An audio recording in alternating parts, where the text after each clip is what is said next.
Now we've got Sudarshan Sukhani back with us, and also joining us Rakesh Taraway of Motilal Oswal. Anuj is here in the studio. Gentlemen, thanks very much for joining us. Both Rakesh and Sudarshan, this question goes out to you. What do you make of the last minute strength that we see returning to the markets, and the fact that despite the volatility today, the Nifty on the positive side has held out above 6,000? Rakesh? I think market is watching out for the result of Infosys tomorrow. That's a big event, so that's the reason market has held up. Basically, it has not moved up too much, moved down too much. So that's the big event market is watching out for tomorrow. Sudarshan? Well, markets are likely to stay strong for the simple reason that they broke out of a long trading range yesterday, giving a message that an uptrend has started. If this is so, then it's very natural that in an uptrend markets will go up or at least stay steady. So I'm not surprised. The volatility is obvious because people have this psychological attachment to Infosys results. In reality, it may mean nothing after 9:30, but we still have it. So everyone is a bit nervous today. But the trend and the thrust is on the upside. Okay. So this, are you a little concerned that while we had the big breakout yesterday, conclusively above 5,900, today has been, for whatever reason, whether it's waiting for Infosys or not, a slightly choppy, not very a trendy day? Yes, you're right. Absolutely right, Senthil. I wish we could have had another back-to-back day of trend. Not necessarily 90 points, but 30-40 points of gains in the Nifty. That would have reaffirmed the trend like anything. But Senthil, markets are not made on demand. We have Infosys in front of us and they are nervous. Okay. Anuj? Yeah, you know what, we keep talking about Infosys. Infosys stock price right now is down 0.80 rupees. Okay. Absolutely flat. As flat as 80 paise lower, you mean? But as Sudarshan said, once the numbers are out, maybe the volatility will fall at least for Infosys, and then you can have a trend. So Sudarshan, just wanted your word on Bank Nifty. That's been very volatile today. I mean, we don't see this kind of intraday volatility in the Bank Nifty. We don't. The reason is that the Bank Nifty is doing something very different from what the Nifty is doing, and that's probably tearing it apart. But I am assuming that the Bank Nifty will follow suit and will give us a same bullish trend, everything being normal and usual tomorrow. So I am not so concerned. These random days will come on and off. The trade in this environment is to be either on the long side, preferably with options, or not trade. Don't be short. And Rakesh, what would be your call on banking? Because while the Nifty has broken out, quite clearly Bank Nifty topped out about 2 days back. Banking has given a decent rally in last, say, 5-7 days. On the long term, banking has basically discounted. Even private sector banks have discounted the worst in the prices. So if you are an investor, banking is the sector to be in if you are having a 1 year view. On the short term side, I think it will play to the tunes of what RBI says in the 29th October policy meet. After the recent announcements, banking has been positive, so it will take some breather, but ultimately if you are an investor, banking is a sector if somebody is having a view of 1 year. All right, before you gentlemen proceed with this conversation, I'll just draw our viewers' attention to that news flash that we going on down there, which is that the West Bengal government has accepted IOC's bid for its stake in Haldia Petrochemicals. That is the refinery located in the state. The government has, I think, above 40% stake in HPL, and they've accepted that bid. There was some controversy because IOC was the only one to bid till a late bid came in, apparently from Reliance Industries, and it now seems that the West Bengal government has gone with the IOC offer. That's the latest we have, and that is how the stocks are reacting to that information. So that's a 2,700 crore bid that IOC is making. Anything to add on that, Anuj? Is that no, that's was expected. Analysts say that it was expected. It's a good Why didn't it get more offers, given that it's a fairly decent asset to have? Yeah, I don't think anyone right now in an election year wants to bid for anything which is related to oil and gas. I think that could be the. Could it also be because there is an underlying dispute that's been going on between the Purnendu Chatterjee group and the West Bengal government, and that's a big negative for anybody wanting to enter that asset? Exactly, and you know what? I mean, even IOC itself, if you see, is struggling at 200, right? I mean, IOC was 450 rupees stock, and at 450 IOC was, once we had a poll, at 450 IOC was considered the most undervalued stock in India. IOC is struggling at 200, so you can imagine what would be happening to the second tier stocks. So that's there it is. IOC and Reliance was expected to have to make a more serious bid, because they've been for a very, very long time talking about strategic interest with Haldia, both IOC and Reliance. So a bit of moral suasion there on IOC, you think? Indeed, and a bit of surprise actually that Senthil, that's a dangerous question to ask a reporter. A bit of moral suasion on behalf of the government. Or any of us to commit to that one. Let's quickly take a break before we say something legally incorrect on this show, right? Menika, taking me off. We'll be right back with closing trades right after this.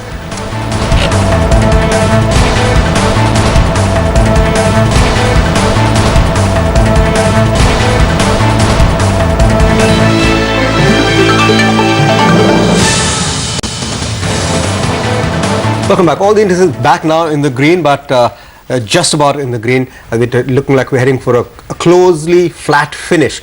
But let's tell you how some of the big brokerages are viewing certain stock. We've got Pragya standing by with some brokerage views. I can guess what you're going to start with. Pragya? Well, that's right, Senthil. I'll take some cheer out of the infy calls that are coming in. Credit Suisse has a neutral on the stock, target price just about 3,300.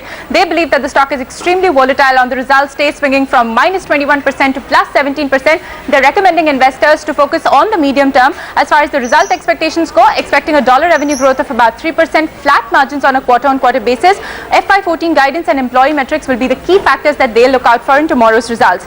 Deutsche Bank has downgraded Bajaj Auto to a whole target price 2250. They believe that the valuations at about 15 times on an FY15 basis and the 11% outperformance over the last 3 months already factors in good margins from the company. They're expecting about 20% on weak rupee because of exports. Loss of market share has been a concern which has dampened valuations in the past. It's lunchtime, so I'll address Pizza. CLSA has an outperform on Jubilant. They have a target price of about 12.75 on the stock. Weak same-store sales growth has been a has been a trend for some of the quarters in the past now. They remain positive on the long-term potential of the company, but the near-term pressures will weigh on the stock performance. They're recommending investors to wait and for a better entry point as far as the stock price is concerned. Back to you guys. So there you know how hard we work. Lunchtime is 3:30 for us, right? Well, I was just looking at the stock, Tata Motors, and the DVR actually. The Tata Motors DVR is up 7% now. The stock is up 5%. A lot of analysts have been talking about the gap being bridged now. If you see on the screen, 7% higher on Tata Motors DVR and about 5% higher on Tata Motors. 52-week high, right? That's. I think it would be a multi-year high actually. Yeah. So if you talk about rich valuations on Bajaj, wouldn't that extend to Tata Motors as well? Tata Motors is actually the cheapest auto stock. But the kind of run-up that we've seen in the last few weeks. Despite all this, because of that kind of JLR, 85% of the numbers now come from JLR. So just purely because of that, standalone business, Tata Motors is the most aggressive, most overvalued business. I mean, if you were to bifurcate this 380 price for Tata Motors, and you say, okay, I'm giving 240 rupees to JLR business, in that case 130 rupees to standalone Tata Motors domestic business is way over the top and is clearly very expensive. But you never know. You take it as a combined. Yeah, exactly. So let's get Sudarshan in on this. Sudarshan, Tata Motors certainly at a 52-week high, possibly at a multi-year high today. How would you play that? Oh, yes, it's at a lifetime high. Okay. And you buy it. I don't think there's anything wrong in buying lifetime high stocks. They keep on making money for you, and these targets for Tata Motors were set around 400 when it was just breaking out at 330, 335. Those targets are valid, which means even at current levels, Senthil, the difference is you actually want to buy it on a dip or a consolidation, not when it's running like this today. But the trade is to be long in it. There are higher levels coming. Okay. Another Tata share that's broken through technically was Tata Coffee. Are you tracking that share? No, I don't track that share recently because it's been very choppy for the last few months. Sorry. Rakesh, as a house, do you have a call on the Tata Motors DVR? Because year to date there was massive underperformance, and now we have started to see that correct a bit. In fact, I was just looking at the month to date, or maybe it was 1 month. This 12% for DVR and 6% for the stock. For last 2 years, people are talking about that Tata Motors DVR discounts would actually reduce as compared to Tata Motors, but that has not happened. I would like, if I have to play Tata Motors, I would like to play it through Tata Motors itself rather than DVR. It gives me a clean play. As far as Tata Motors is concerned, it's an excellent stock, excellent company. It is one of the cheapest in auto sectors. It's globally linked. Europe does well, it will do well. It has still clocked a number of 17-18% growth on JLR. I just saw the flash when I coming. But I would like to play it with Tata Motors rather than DVR, because that call has never gone right about the discounting getting reduced. Yeah, in fact, even now it's at 50% discount. If you see 373 for Tata Motors, and the DVR would be at somewhere around 186 or so. So that's still a 50% discount. Okay, so that's across the 50% mark now. But the market is gaining some ground, and apart from Tata Motors, what else is leading the market right now? Mahindra and Mahindra intraday should also come up. That's also looked quite good. And State Bank of India actually 1.5% higher on State Bank of India. So it's the PSU banks which are doing well in trade. And I think Yes Bank and IndusInd are also managing to keep it in the green, but you see all the rest of the private sector banks have continued to decline, through the course of the day today. HDFC is higher, that's helping the index up. Infosys is higher now in trade. And Bluepin, Asian Paints, Grasim, Tata Steel is higher. In the metals pack, Rakesh, do you have an outlook on which stock you'd pick?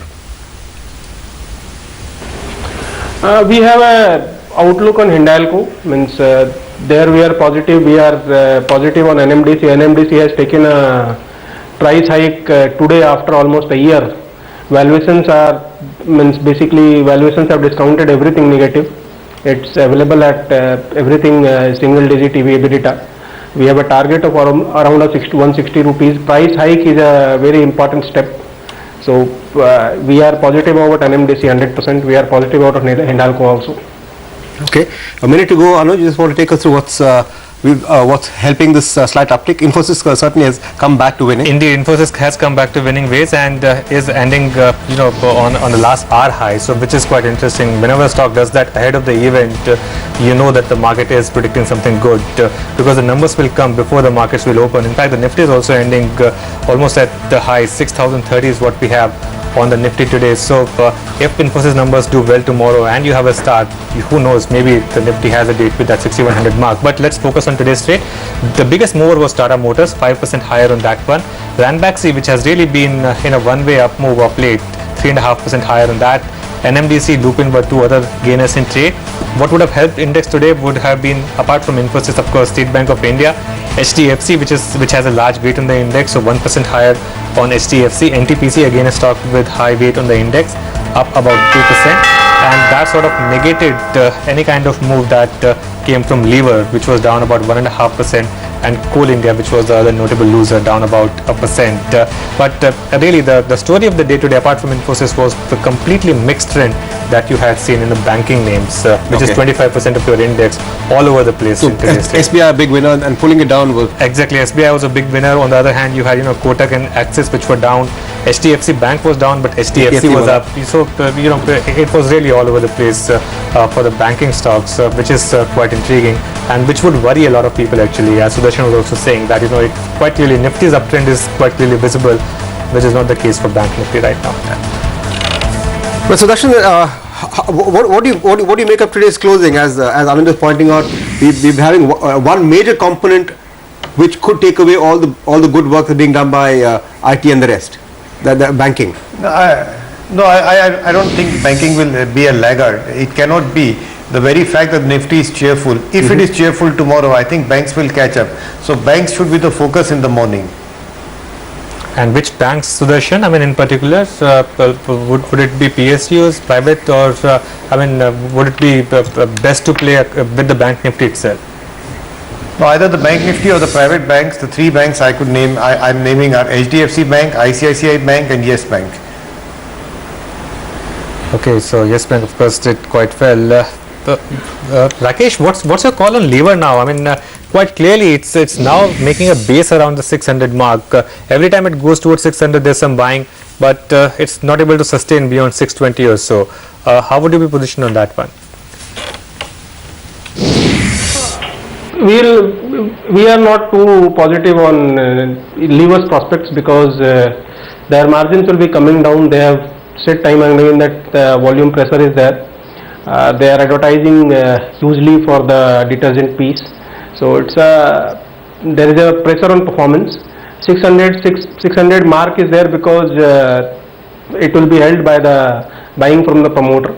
So that is the number where the stock should be holding upon, but I don't think the upside is too much. Reason is rich valuations and outlook is not too positive.